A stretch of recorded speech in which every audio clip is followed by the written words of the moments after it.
30வது ஆண்டு விழாவில் பங்கேற்று சிறப்பு அழைப்பாளராக வந்திருக்கிறேன். அது எனக்கு ரொம்ப பெருமை. ஏற்கனவே 2 வருஷம் முன்னாடி நான் இங்க வந்திருக்கிறேன். அதுதான் எனக்கு ஒரு ஒரு சமுதாயத்துக்காக பேச ஒரு மேடை ஏறிய அனுபவம். அது முதல் முறை. 2 வருஷம் முன்னாடி ஜெயராமன் அவர்களுடைய அழைப்பின் பேரில் நான் வந்திருந்தேன். அப்ப தனிப்பட்ட கஸ்தூரியாக வந்தவர் இன்னைக்கு பாஜக நிர்வாகி கஸ்தூரியாக இங்க வந்திருக்கிறார். அன்னைக்கு இருந்த நிலைமைக்கும் இன்னைக்கு இருந்த நிலைமைக்கும் என்னுள்ள மாற்றம்னு சொன்னா கொஞ்சம் தைரியமும் உறுதியும் லட்சியமும் கூடியிருக்கு. அதை விட முக்கியமா அன்னைக்கு தமிழகத்திலையும் இன்னைக்கு இருக்கக்கூடிய தமிழகத்திலையும் மாற்றம்னு பாத்தீங்கன்னா பெரிய மாற்றத்தை நான் பாக்குறேன். அந்த பெரிய எழுச்சியை இந்த சமுதாயத்திலையும் நான் பாக்குறேன்.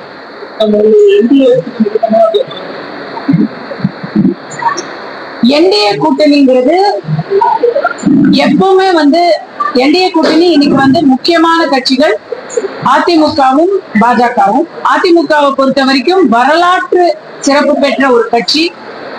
பொன்மனச்செம்மல் எம்ஜிஆர் அவர்களும் புரட்சி தலைவி அம்மா ஜெயலலிதா அவர்களும் வளர்த்த கட்சி. அதற்கான மவுசு விசுவாசம் நம்பிக்கை அப்படியே தான் இருக்கு. அதிமுக வாக்காளர்கள் பெண்கள் யாருமே அதிமுகவை அதெல்லாம் விடவே மாட்டாங்க. ஒண்ணு. பாஜகவை பொறுத்த வரைக்கும் ஒரு 10 வருஷம் முன்னாடி இருந்த பாஜகவுக்கும் இன்னைக்கு இருக்கக்கூடிய தமிழக பாஜகவுக்கும் மிகப்பெரிய ஒரு வளர்ச்சி இருக்கு. அனைத்து சமுதாய மக்களையும் ஒருங்கிணைத்து கண்டிப்பாக இலா கணேசன், பொன்னார் அவர்கள் எல்லாம் ஆரம்பிச்சு வச்ச பாதையில தமிழிசை மேடம், முருகன் ஐயா அவங்க எல்லாம் எடுத்து கொடுத்த வழிகாட்டுதல் படி திரு அண்ணாமலை அவர்கள் ஒரு மிகப்பெரிய வளர்ச்சிய தமிழக பாஜகவுல ஏற்படுத்தி கொடுத்திருக்கிறார். அத அப்படியே பக்காவா முடிச்சு இப்போ நயனா நாகேந்திரன் அவர்கள் ஒரு இணக்கமான ஒரு பாதையில போய்கிட்டு இருக்கிறாரு. சோ வளர்ச்சி தாங்க. இன்னொன்னு ஓபனா சொல்லட்டுமா, இன்னைக்கு என்டிஏ கூட்டணிக்கு எப்படி இருக்குன்னு கேக்குறீங்க. திமுக ஆட்சியில இருக்குங்கிறதே என்டிஏக்கு பிகெஸ்ட் பிளஸ் பாயிண்ட்.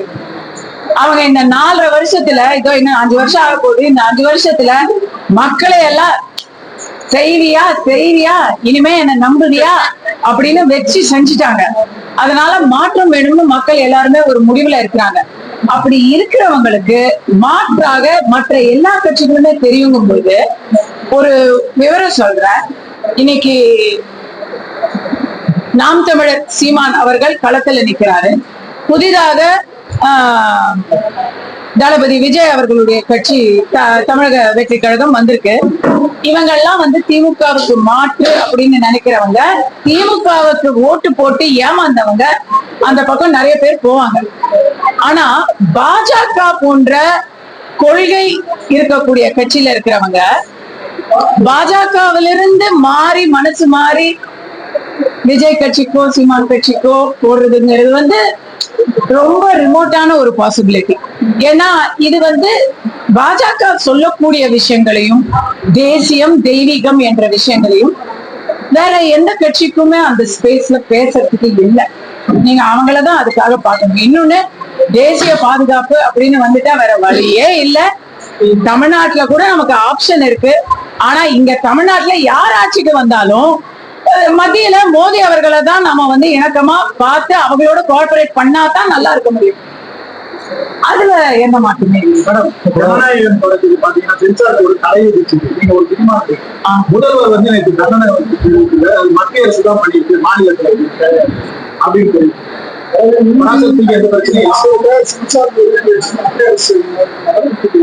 நடத்துற மாதிரி கூட்டணியில் சேர்க்கிறதுக்காக நான் இப்பதானே சொன்னேன். பாஜக கூட்டணியிலையும் அதிமுக கூட்டணியும் இது திமுக தரப்புல இந்த விஷ பிரச்சாரத்தை பண்ணிக்கிட்டு தான் இருக்கிறாங்க. ஏன்னா அவங்களுக்கு ஒரே கல்ல 2 மாங்காய். பிஜேபி திட்டின மாதிரியும் ஆச்சு, விஜய சிறுமைப்படுத்தின மாதிரியும் ஆச்சு. அப்படிங்கறதான் அவங்க அந்த கேம் தான் அவங்க பண்ணுவாங்க. மத்திய அரசு இல்லங்க, திமுகவுடைய ஆதரவு விஜய் கேட்டாருங்க. தாவேக்காவுக்கு திமுக ஆதரவு கொடுக்கறதுங்கிறதே தாவேக்காவை சிறுமைப்படுத்துற ஒரு செயலுங்க.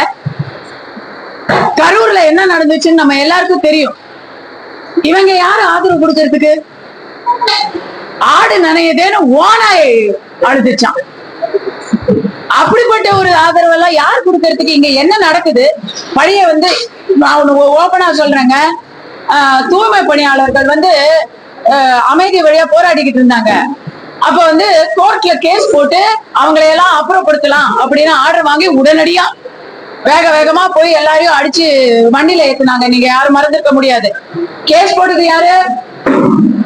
கேஸ் போட்டது யாராவது இதுவா? கேஸ்ல என்ன எழுதிருக்கு தியரியில?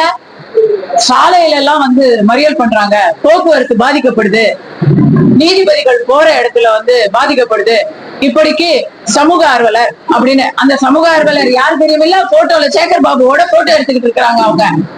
நீங்களே ஒரு ஆளை செட்டப் பண்ணுவீங்களா? நீங்களே பிரச்சனையை உண்டு பண்ணுவீங்களா? நீங்களே அதுக்கு வந்து பிள்ளையும் கிளி விட்டு தொட்டிலையும் ஆட்டுவீங்களா? திமுக எப்பவுமே பிரச்சனைய பிராக்சியா தான் செய்யும். அவங்க நேரடியா வந்து விஜய்க்கு பிரச்சனை கொடுப்பாங்களா?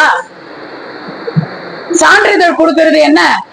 டெல்லியில இருந்து வந்து பஞ்சாபிக்காரங்க தான் சிபிஎஃப்சில இங்க சான்றிதழ் கொடுக்குறாங்களா? அப்ஜெக்ஷன் ரைஸ் பண்றவங்க எல்லாம் என்ன மொழி பேசுறவங்க? அவங்களுக்கு எல்லாம் எல்லா பக்கமும் இருக்காதா வந்து பிரஷரு?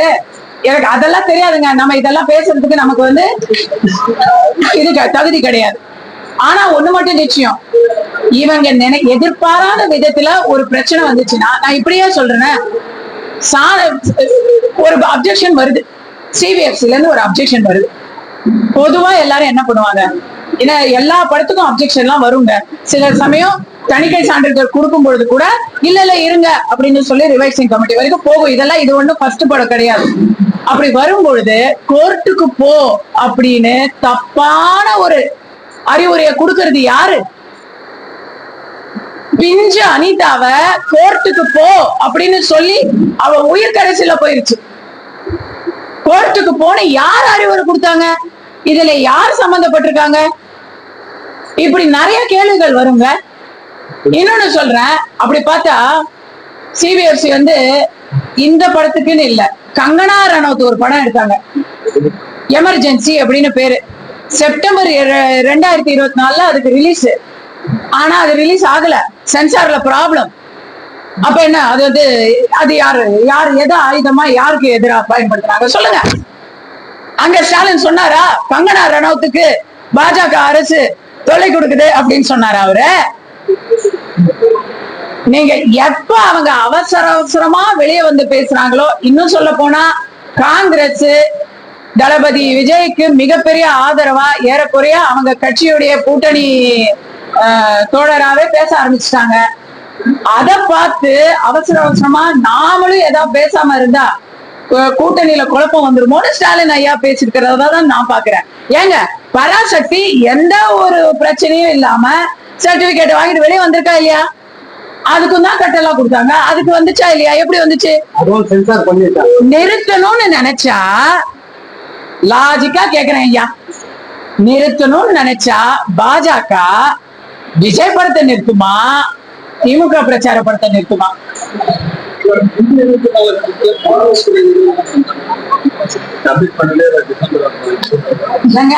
அது வந்து திமுக பிரச்சார படம் பராசக்தி. அது வந்து யார காட்டாங்கன்னா என்ன பண்றது? அந்த காலத்துல காங்கிரஸ் தான் இருந்தாங்க. காங்கிரஸுக்கு இப்ப வந்து எந்த விதமான எதுவுமே இல்ல அப்படிங்கறதுனால அவங்க அதை பார்த்துக்கிட்டு சும்மா இருக்கிறாங்க. ஆனா அவங்க வந்து எப்படி அவங்க வந்து ஏன் காங்கிரஸ் வந்து ஏன் ஆட்சேபனை தெரிவிக்கல? அந்த படத்துக்கு ஏன் தெரிவிக்கல? தெரிவிச்சு அதுக்கு ஒரு ரிவைஸ் கமிட்டி போங்க அப்படி ஏன் சொல்லல? இதெல்லாம் ஒண்ணுக்குள்ள ஒண்ணுங்க. நம்ம தாங்க வெளியில உட்காந்துக்கிட்டு ஓ அங்கேருந்து எடுக்கிறாங்க. 5 இடத்துல தேர்தல் வருதுங்க, 5 மாநில தேர்தல் வருது. இதுல ஒரு படத்தை நிறுத்தினா, நானே சொல்றேங்க, நானே பாஜக உறுப்பினர், நான் விஜயோடைய ரசிகை. ஃபர்ஸ்ட் டே ஃபர்ஸ்ட் ஷோல கரோனா வரைக்கும் நான் எல்லா படத்தையும் ஃபர்ஸ்ட் டே ஃபர்ஸ்ட் ஷோ நான் 5 மணி ஷோ பார்த்த ஆளு. அவங்க படத்தை நான் வந்து வெளிநாட்டுல விநியோகிச்ச ஆளு. இன்னைக்கு வினோஜன் இருக்கிறாரு, அவரை போல எத்தனையோ பாஜக பிரமுகர்கள் இருக்கிறாங்க. அவங்க தியேட்டர்ல தான் படம் வந்து ஓடல. இப்ப அவங்களுடைய விநியோகத்திலையும் அவங்களுடைய முதலீடும் தான் இன்னைக்கு நஷ்டம் ஆகுது. எப்படி நாம இதை வந்து யாருக்கு நஷ்டம் ஆகல தெரியுமா? டான் பிக்சர்ஸ்க்கு நஷ்டம் இல்ல, ரெட் ஜெயண்ட்டுக்கு நஷ்டம் இல்ல. ஏன்னா அவங்க இந்த படத்தை விநியோகிக்கல.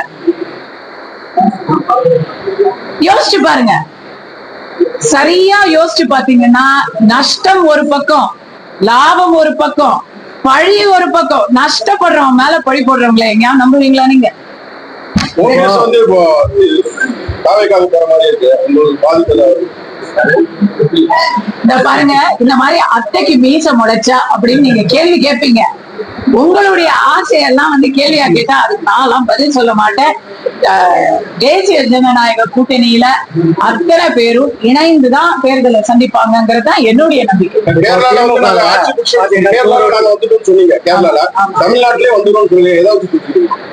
திமுகவை வச்சுதாங்க சொல்றேன், திமுக வச்சுதான் சொல்றேன். இவங்க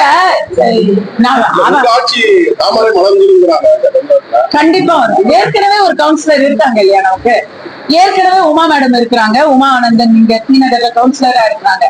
படிப்படியாக வளர்ச்சியை பார்த்து கொண்டே இருக்கக்கூடிய கட்சி தான் பாஜக. அதுல இன்னைக்கு அதிமுக பாஜக கூட்டணி வேற அமைஞ்சிருக்கு. கண்டிப்பாக திமுகவுக்கு சரியான வெற்றி கூட்டணியாக இருக்கக்கூடியது இது மட்டும்தான்.